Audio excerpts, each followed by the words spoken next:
ಬಾಳೆಕಾಯಿ ಚಿಪ್ಸ್ ಮಾಡಲಿಕ್ಕೆ ತಯಾರಿ ಮಾಡ್ತಾ ಇದ್ದೇವೆ. ಇದೊಂದು ಹೊಸ ವೆರೈಟಿಯ ಬಾಳೆಕಾಯಿ. ಇದು ವಿದೇಶಿ ತಳಿ. ಇದಕ್ಕೆ ಪೋಪ್ಲೋ ಅಂತ ಹೆಸರು. ನೋಡಿ,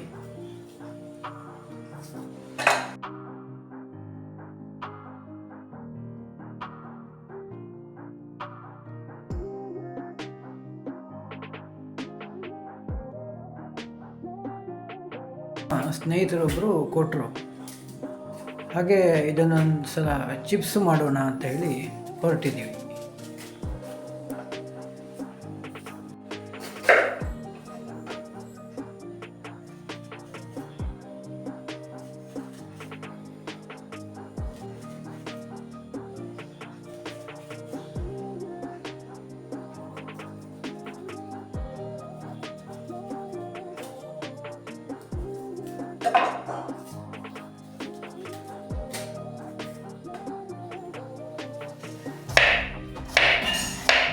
ಇವಾಗ ಸಿಪ್ಪೆ ಎಲ್ಲ ತೆಗೆದಾಯಿತು.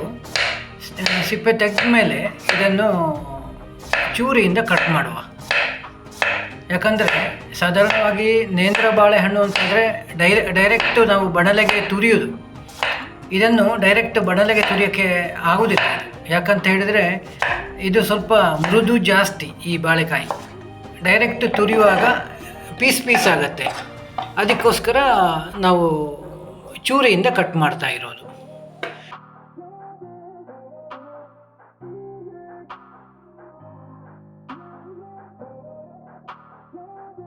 ನೀರಿನ ಪಸೆ ಹೋಗಲಿಕ್ಕೆ ಬೇಕಾಗಿ ಒಣ ಬಟ್ಟೆಯಲ್ಲಿ ಹೀಗೆ ಹರಡಿ ಇಡಬೇಕು.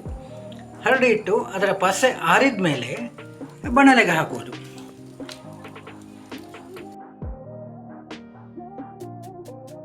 ಈಗ ಎಣ್ಣೆ ಕಾದಿದೆ. ನಾವು ಬಟ್ಟೆಯಲ್ಲಿ ಈ ಪಸೆ ಹೋಗಲಿಕ್ಕೆ ಬೇಕಾಗಿ ಬಟ್ಟೆಯಲ್ಲಿ ಹಾಕಿಟ್ಟಿದ್ದ ಈ ಬಾಳೆಕಾಯಿ ಚೀಸನ್ನು ಬಣಲೆಗೆ ಹಾಕುವ.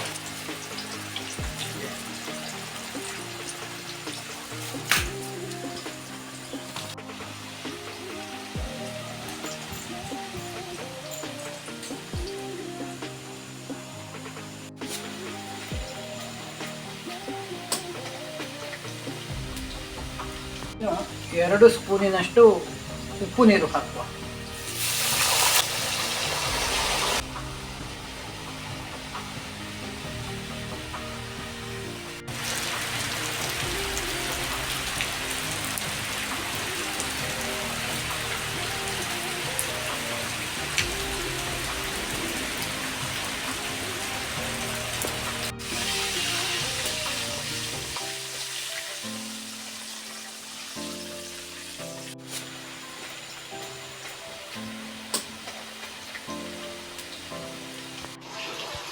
ಈಗ ಚಿಪ್ಸು ಕಾದಿದೆ, ಇನ್ನು ತೆಗೆಯುವ.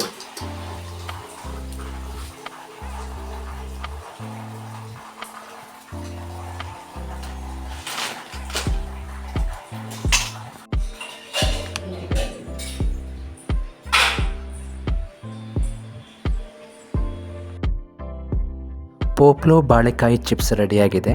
ನೀವು ಕೂಡ ಟ್ರೈ ಮಾಡಿ ನೋಡಿ. ಧನ್ಯವಾದಗಳು.